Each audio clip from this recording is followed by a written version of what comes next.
Good morning. I can hardly believe that a prophet has no honor in his own country.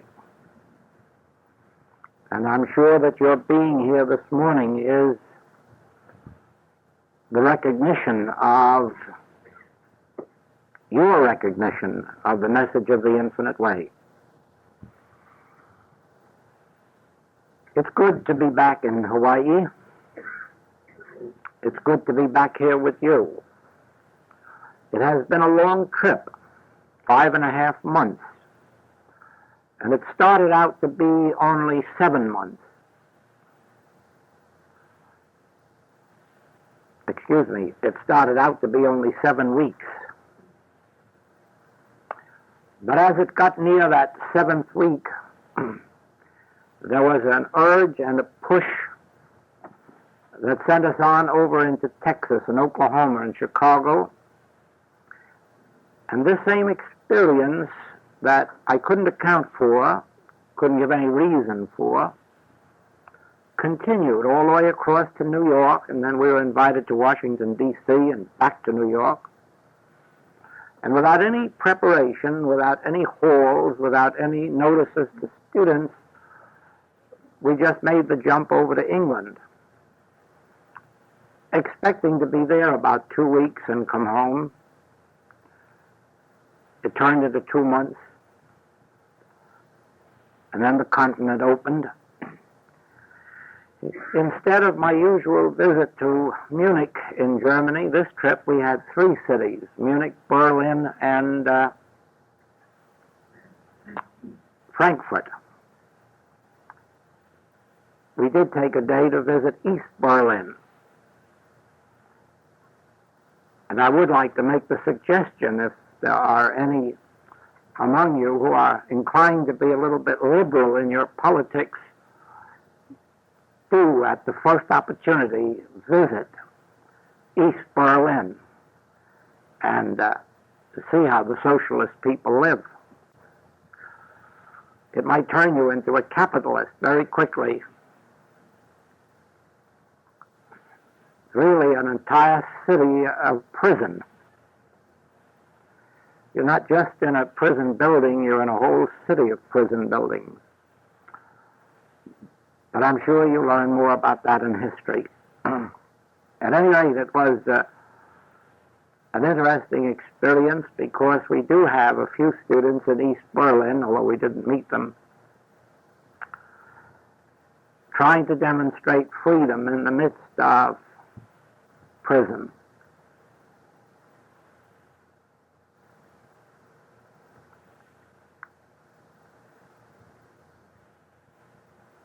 The fact that the infinite way continues to spread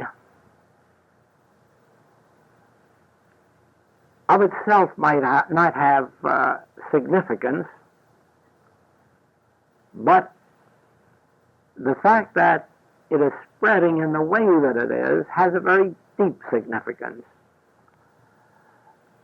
Perhaps that could best be illustrated by telling you that we did not go to Hamburg in Germany,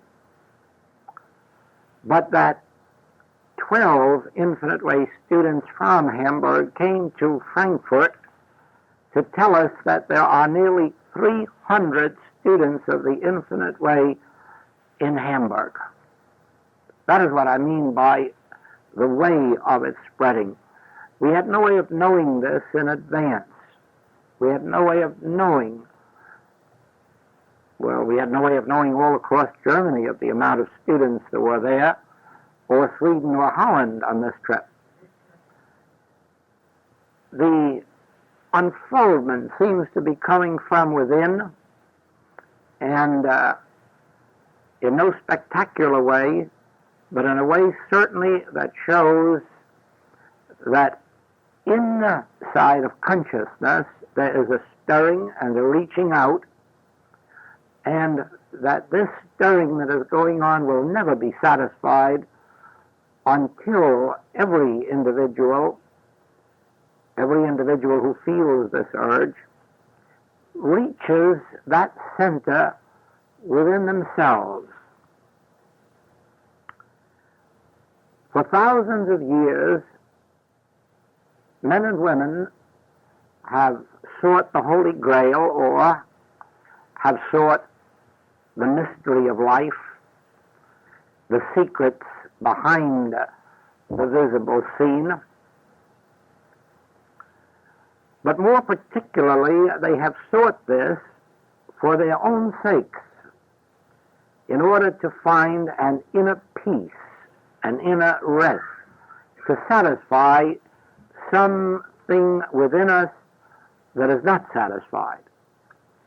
I think that is true of every real seeker, that their first thought is really to come to a place within themselves where they can be at peace, where they can find rest and a solution for their individual problems.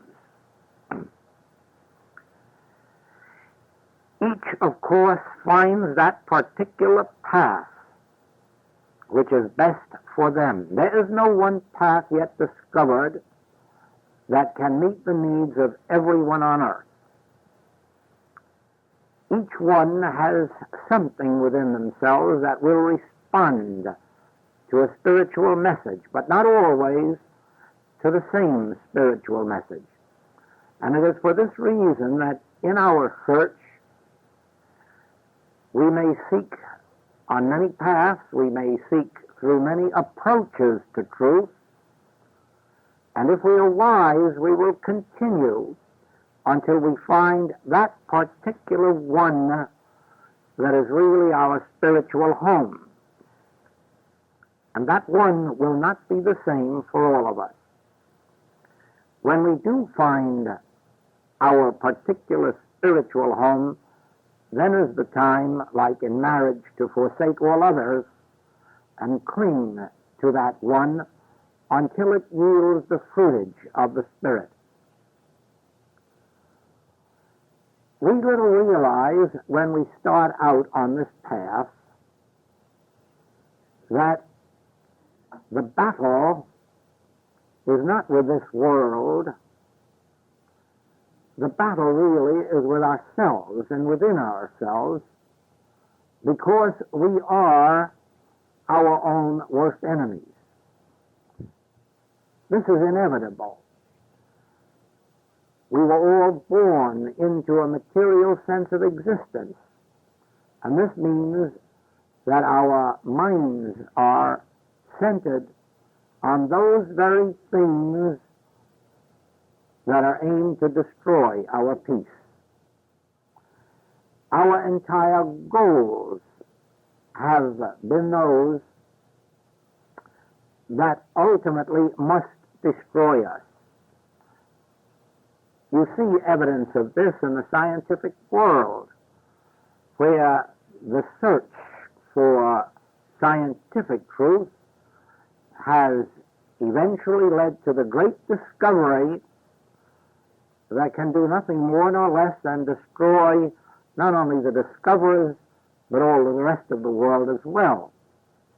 You find this in the economic world, where the search for economic security, and that is the only reason that anyone is ever interested in economics, is for the purpose of security, and the very search has led to forms of economy which eventually must destroy all of those who engage in it. We ourselves are trained from birth to look out into this material world and seek its mysteries, even when we realize from a study of history that we are seeking to open another Pandora's box. It is only when the urge comes to seek in the spiritual realm, to seek within ourselves, that we do realize that the enemy that has to be overcome is ourselves. that when the Master says, I have overcome the world, he did not mean that he had overcome Caesar, for he hadn't, nor had he overcome the Hebrew temple and its wickedness, for he hadn't. As a matter of fact, there is no sign that the Master ever overcame anything in this world, or any condition in this world, or any evil in this world. All that he overcame was himself. He did eventually rise to where the human of him had been subjugated, and the spiritual nature of him had come to the surface, and he had really overcome himself to the point where he could not even indulge hatred for enemies. He could not indulge desire for revenge upon those who persecuted him. He had overcome all of this within himself. He had not overcome enemies. He had not even overcome enmity. He had overcome these things within himself, and above all things, he had overcome reaction to the events of the world, so that, as Paul later phrased it, none of these things move me. None of these things move me. I live, yet not I. There is a spirit that dwells in me, and it is the bread of life to me, and the wine and the water. And I live by the grace of this presence. In our experience, we discover, I would call it a mystery. We discover that one of our greatest battles in life is with God. We are always fighting God, every one of us. We do not recognize it in that way until we begin to really turn within ourselves in introspection and meditation and perceive that, in a manner of speaking, we're kind of mad at God. God, why is this happening to me? God, why is there no solution to my problem? God, how can you be permitting this dictatorship, this threat to world peace, and be doing nothing about it? Father, how can you continue permitting children to be born in sin and sickness and lack? And you'll find how much of your life is spent in mentally fighting God on these points, resenting God, resenting the fact that God seemingly permits the evils of this world. Watch how many times the thought comes into your own mind as to why is this happening to me, and then sort of looking out of one eye at God to see why God isn't doing something about it at the moment, or what can we do to get God to do something to it? How shall we interest God in my problems? I realize that this is all a part of human nature. The reason it is a part of human nature is an age-old belief or teaching to the effect that God can do something about the human scene. Since we have been taught that God can do something about it, of course the question has to arise, why isn't God doing something about it? It takes a long, long time to realize that you cannot bring God to this world that you have to overcome this world and lift yourself to God's world in order to find the harmony, the peace that we are seeking. Do you realize to what extent we are trying to mold God to our will? Do you realize to what extent we are hoping that God will fulfill our desires?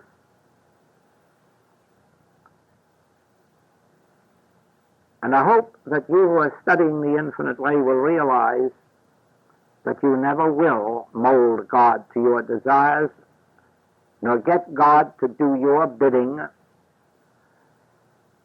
nor have God fulfill your earthly desires. For this can never be. There is a way, if the human world is our ambition and our aim, there is a way to dig out of our own minds the success that we seek, the glory or the fame, but this has no relationship to God.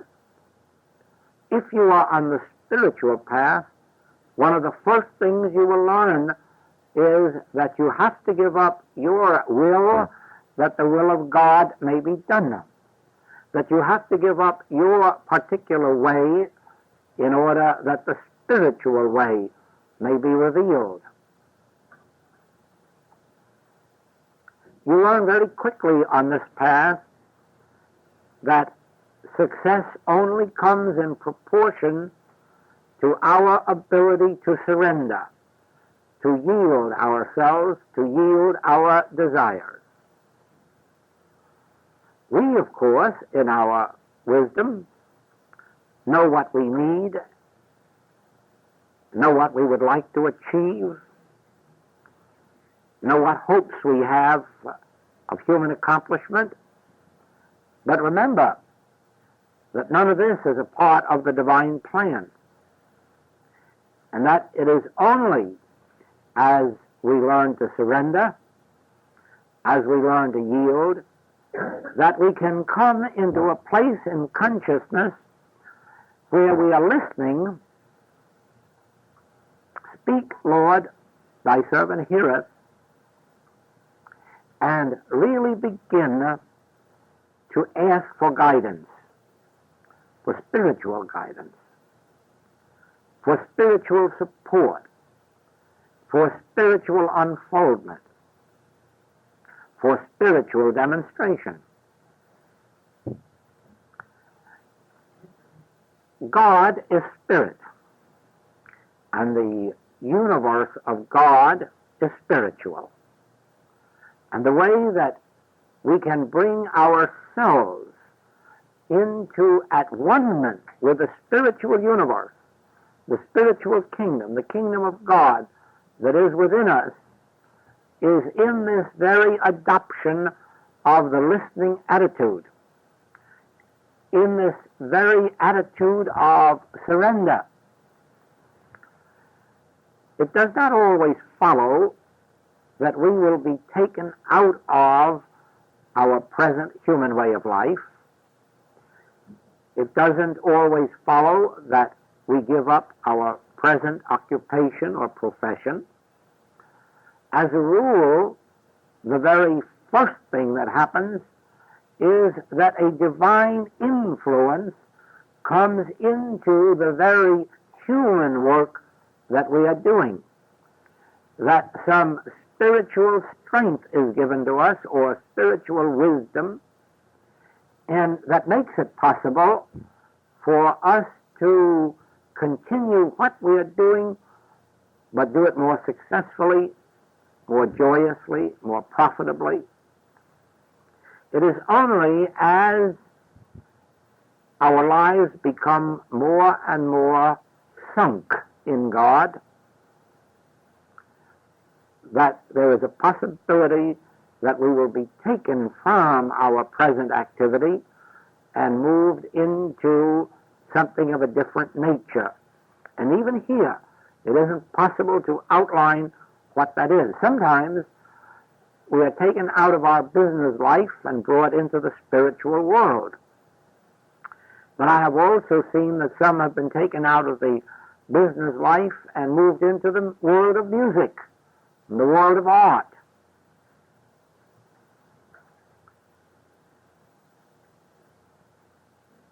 There is nothing wrong about life that we are living. The only wrong is in the fact that it is not spiritually guided or governed or supported. And here is where the first battle takes place. Let each one of you, sometime today or tonight, review within yourself whether or not you haven't had some resentments and antagonisms toward God, whether you haven't had questionings and doubtings toward God, whether you have really come into agreement with the Spirit itself. And for the most part, you'll find you have not come far enough into agreement so that there can be a full and complete surrender to the will of God. There still remains within us this something. It's mental. It's a resistance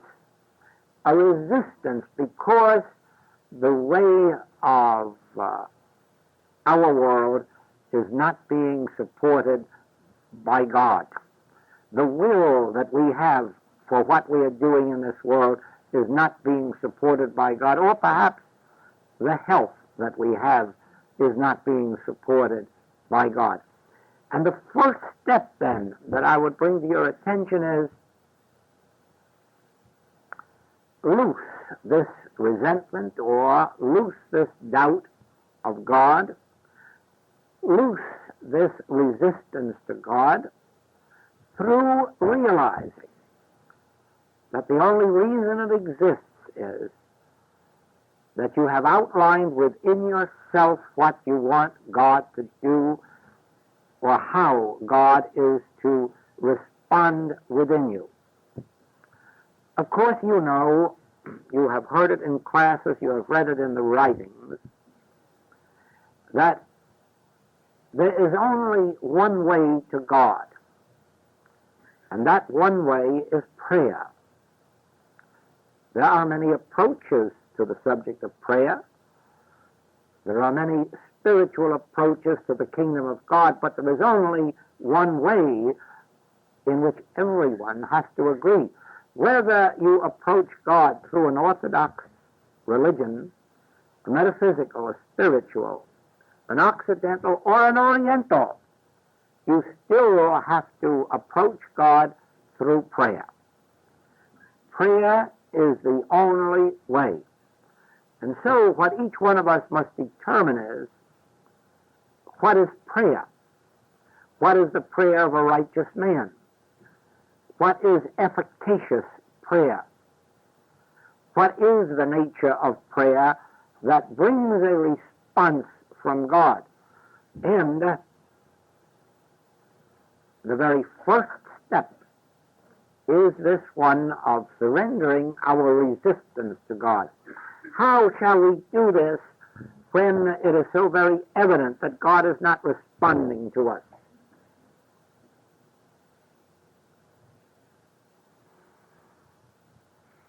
Let us give up the desire to have God respond to us, and the battle will be over quickly. In proportion as you can give up the desire to have God respond to you, will you find this resistance broken. The reason is this: God does not respond to anyone. God does not yield to anyone. God is not molded to anyone's desire or wish. And therefore, the very effort to get God to conform, to get God to do something for us, is the major barrier that separates us from God. When we can let go and let ourselves be resolved into God, not God to us, ourselves into God, you will immediately find not only that God is closer to you than breathing and nearer than hands and feet, you'll find that God is a loving presence that very quickly makes itself felt and known in our experience. I've witnessed this, that God does not announce itself, or perhaps it should be said, God cannot announce itself to those who have this desire to have God come to them. Let us understand our function. We are children of God, and therefore we should be as children in going to God, not seeking to tell the parents what is good for us, not seeking to make the parents do something for us, but as children who have confidence in their parents, enough confidence to turn to them in love, in faith, in confidence, and say, you surely know best. Guide me, govern me, feed me, and get into that intimate relationship with God, which is very personal. Even though God is impersonal, yet God is personal to us. If only we can yield ourselves to God and feel God as a divine influence within us that sometimes is very much like a loving parent, very much like the love that flows from a mother to a child. Strange that impersonal God should be so personal in relationship, yet it is so. To the human mind, God may seem to be abstract. God isn't abstract. Probably one of the best synonyms for God is self. Self with a capital S. Because that is really one of the great natures of God, a divine self, our divine self, my divine self, your divine self, that of you, which is greater than your present attainment, but equal to your dream of yourself. We, in the intimacy of this group,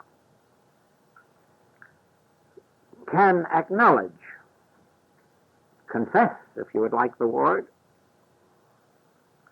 that we have dreams, and that we have a dream of ourself. In other words, I know my inner self, and I know the depth of it, the breadth of it. I know its integrity. I know the depth of the love, the capacity for love that it has. I know the capacity for joy, for truth. The sad part is that humanly I have not been able to live up to my vision of myself, and nor have you. You have this vision. You know who you are and what you are. You know that there is a part of you that is divine. You know there is a part of you that is infinite and immortal and eternal. You know more than this. You know that you have an infinite capacity for good. And part of the warfare is because humanly you cannot live up to the measure of what you know yourself to be. But we all have that in common. We all have that in common. We all know how far short we fall of our divine self. But remember that the reason we fall short is the divine self is God. And we haven't yet attained that state where we are so consciously one with God that we can say, as the Master often did, Thou seest me, thou seest the Father that sent me, for I and the Father are one. I am the way, the truth, and the life. I am the bread, the meat, the wine, and the water. I am this. He spoke of that when he ascended to that realm where Jesus and Christ had become one. Sometimes in our meditations, sometimes when we are engaged in treatment work for others, we also attain something close to that actual experience of oneness, divine oneness, in which the human self has disappeared and all that is left is the divine self, that which is God. These periods are brief and do not come as often as we would like them. But the very fact that you know that your self is spiritual, that you know that your self is divine, the very fact that you know that you are infinite pure being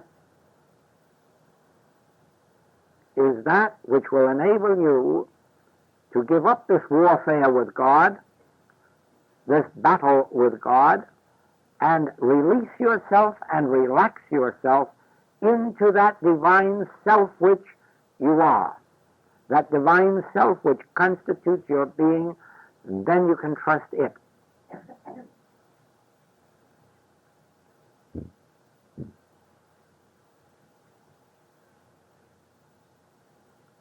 Now, as you are compelled to look on your own problems, or in these difficult days, to look out at the problems of the world, instead of asking yourself, where is God, and what is God doing about this, instead of doubting that there is a God, or that peace and harmony could be restored, surrender yourself to the self of you and rest in it for its answer. Have you noticed this? Those of you who have ever asked anyone for metaphysical or spiritual help, have you ever noticed that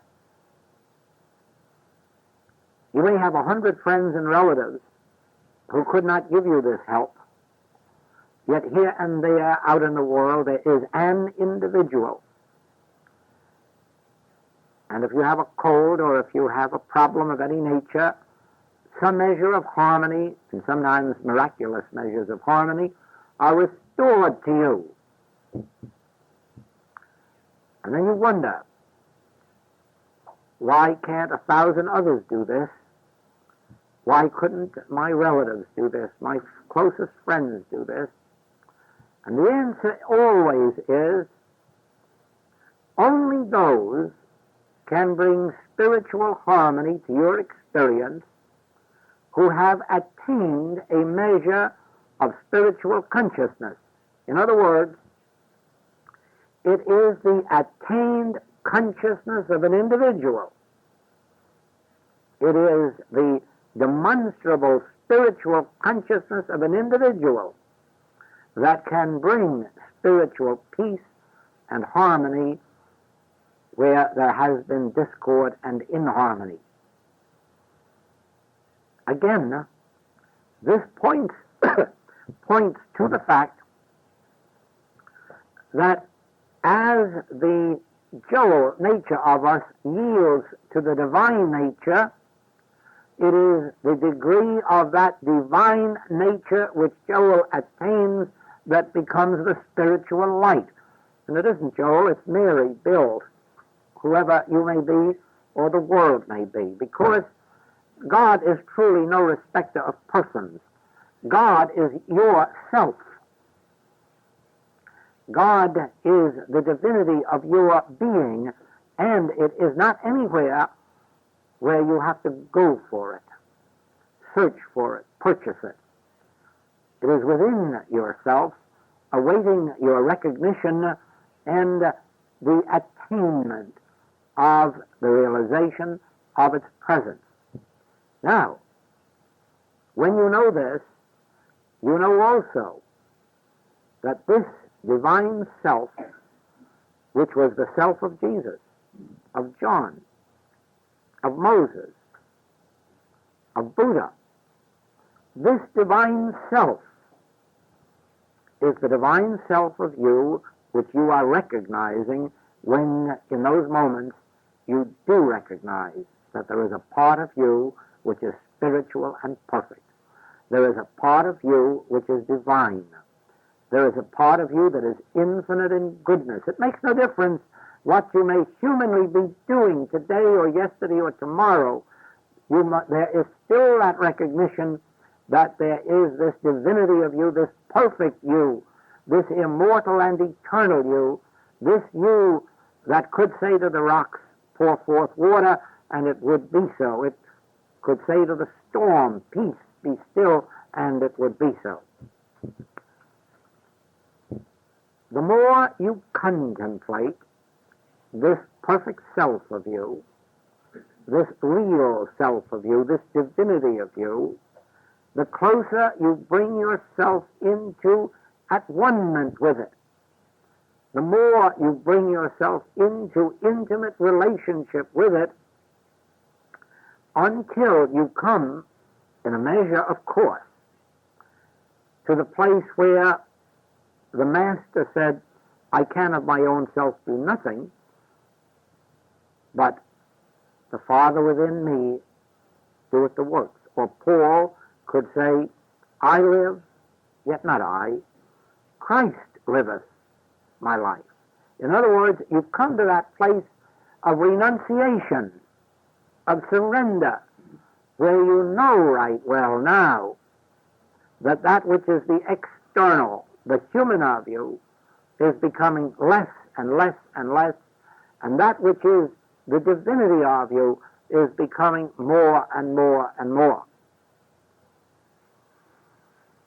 Only because there are moments in which you recognize how really great you are, only because there are moments in which you recognize how really sweet and real and true and perfect you are, only because of that can you have any hope at all for release from the problems of this world, because it is that part of you which can give you your freedom.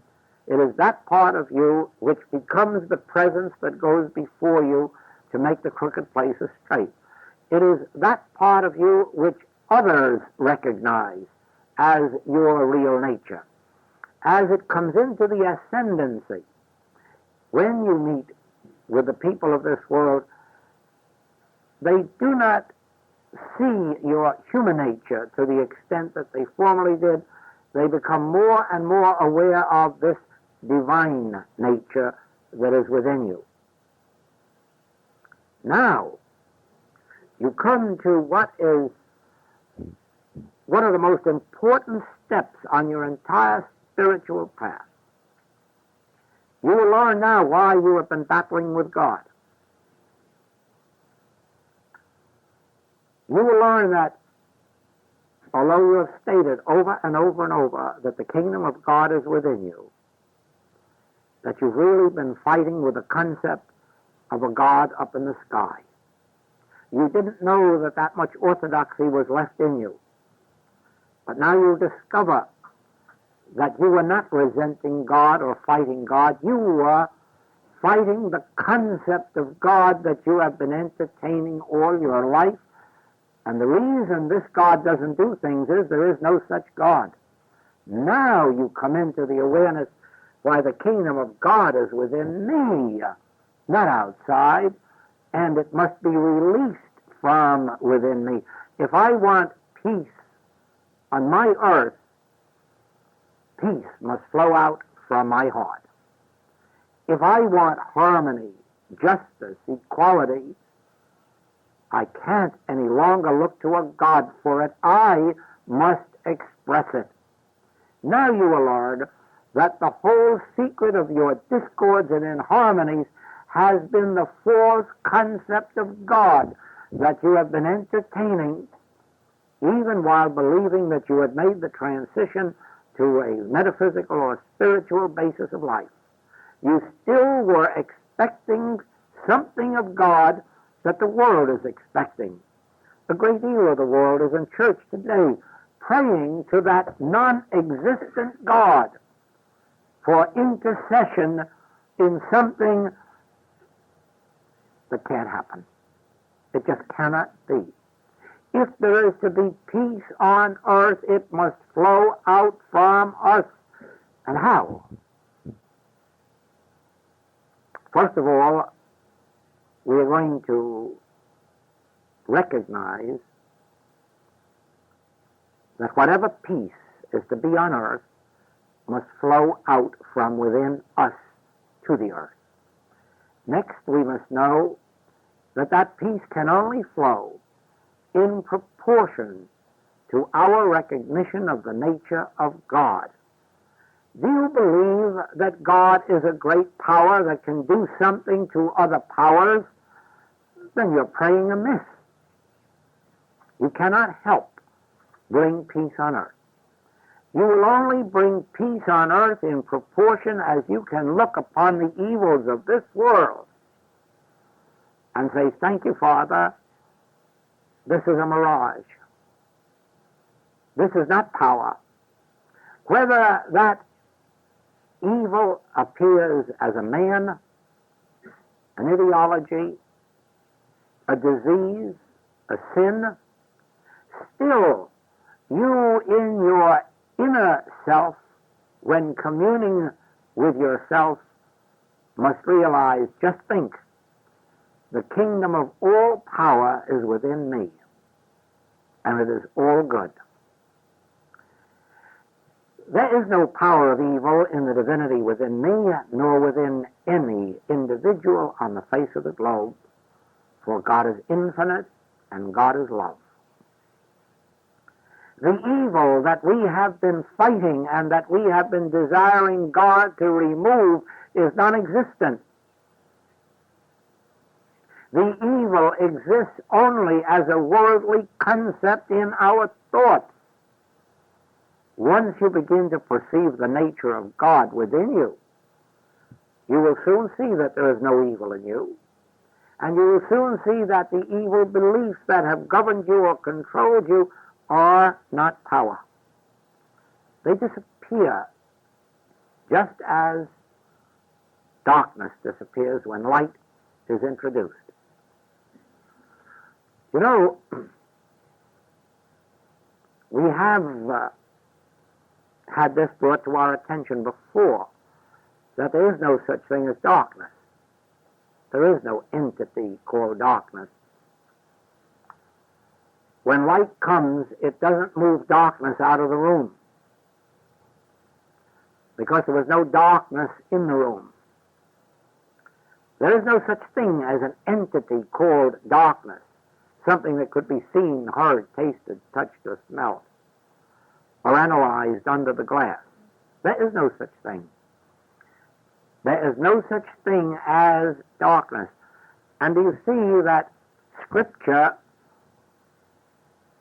was able to reveal this many, many centuries ago, when it gave us this, that to God, light and darkness are the same. Think of this. To God, light and darkness are the same. There are no pairs of opposites. Jesus must have perceived this when he said to the woman taken in adultery, neither do I condemn thee, and to the thief on the cross, I will take you with me into paradise this night. Why? To God, sin and purity are the same thing. They are illusions. There is no one good. No one. Why callest thou me good? There is no me good.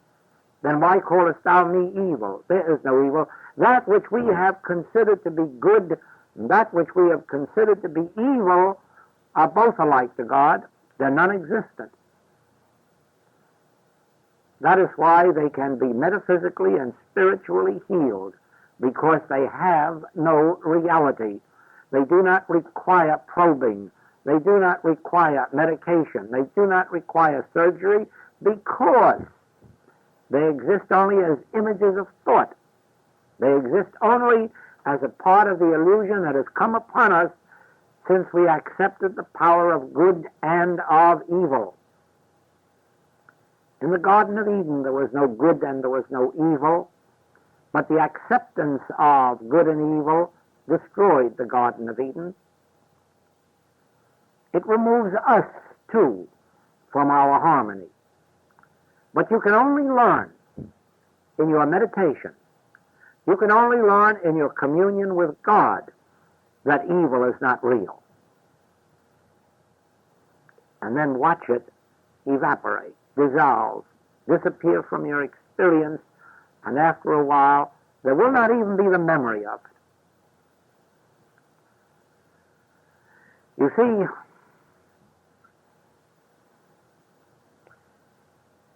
when we make the acknowledgement that in my humanhood, I'm certainly not all that I should be, because I'm nowhere near approaching what I am in my spiritual nature.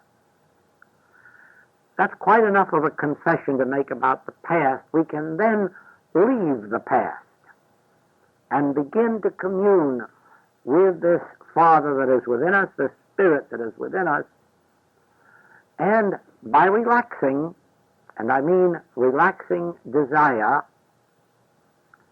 the desire to receive anything, the desire for anything, surrender these. You want nothing of God.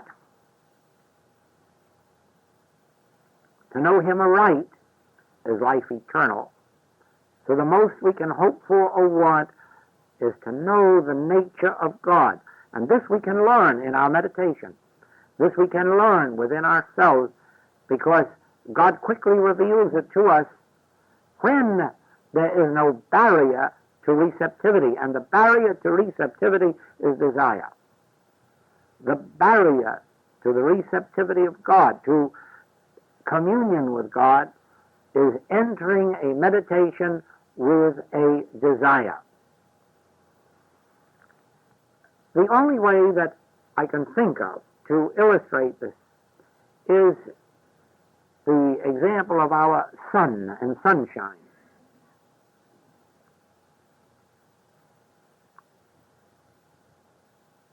We may go out into the sunshine to enjoy its warmth and its light, and we place our gardens where the sunshine will reach it, but we do not pray to the sun to come to our garden, and we do not pray to the sun to raise our crops. We do not ask the sun for warmth or light. We merely go out into it and accept it because it's available, it's universal. But God is much more so, for God is spirit, and God fills all space, so that we do not even have to go outdoors to find ourselves in God, although many people do find it easier when communing with nature to find their way right back through nature to God.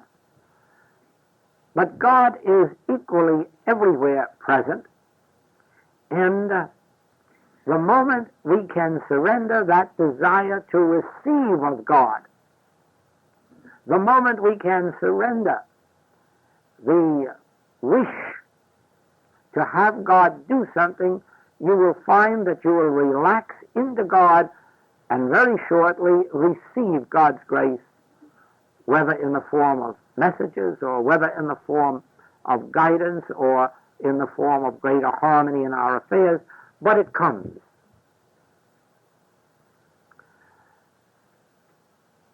In all the years of this work, nothing has impressed upon itself upon me to the extent that this has, that when I can go within, completely free of desire, even the desire to see someone healed, even the desire to see someone supplied, just go within to receive that glow of the Spirit, that light of illumination, that feeling of warmth, of oneness, then I find it literally true that all things are added.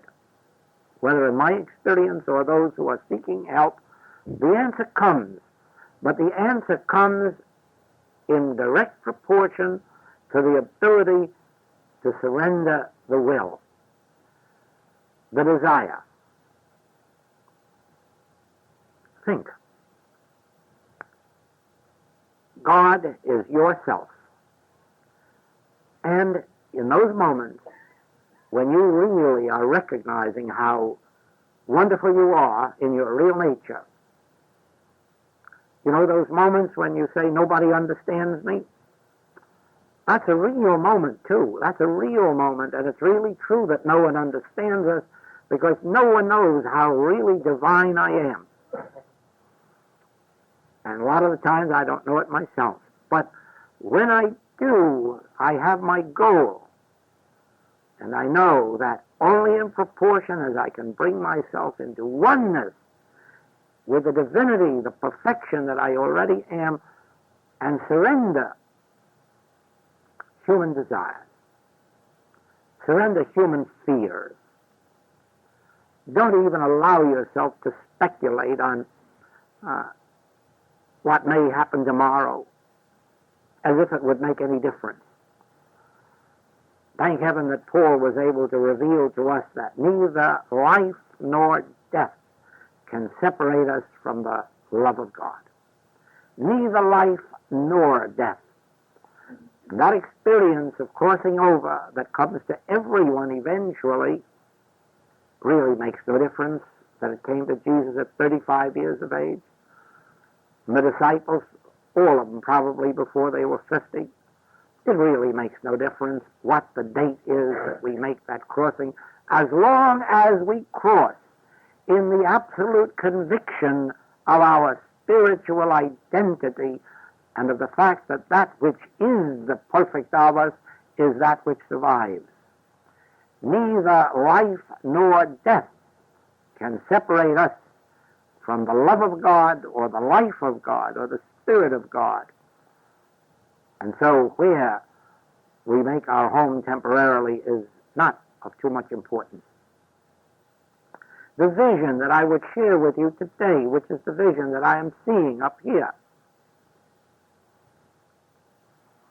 give greater recognition to your perfect self and recognize that it is yourself. It is not some far-off God. It is not some being other than yourself. This divine, this perfect, this spiritual, which you feel and which sometimes you see and recognize within you, this is really you.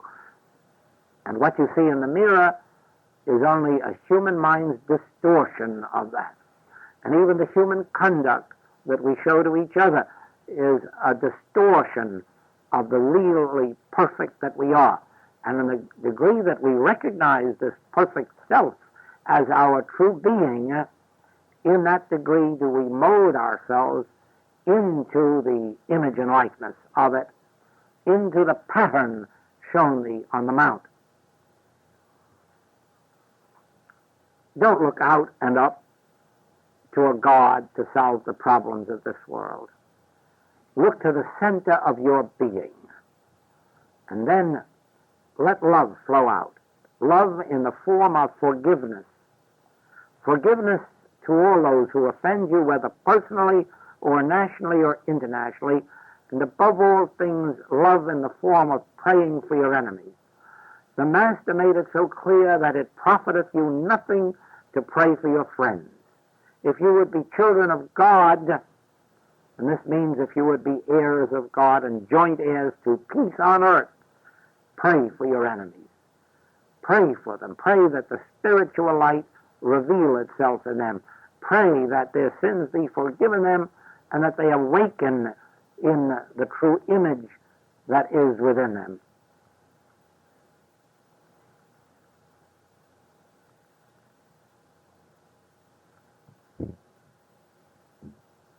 In teaching prayer, we were shown that if you go to the altar to pray, and there remember that any man has aught against thee, to get up, go first and make peace with your brother, and then return to the altar.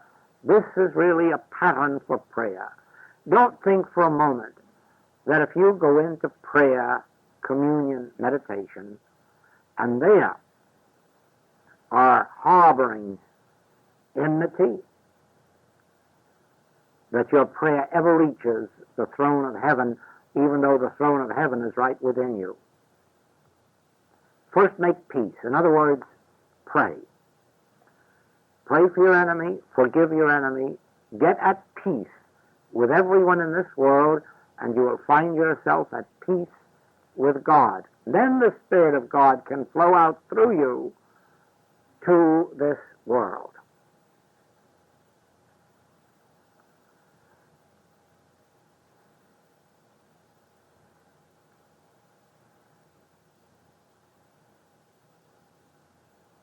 While we are at home, I would like to continue these Sunday mornings with you for as long as you would like to have them. When you want to rest, just indicate it, and I'll take the hint. Otherwise, we're going to be here each Sunday morning, with the exception of September 10th, when we will go to Maui. But otherwise, we'll be here for your joy and mine Sunday mornings. Thank you. Thank you.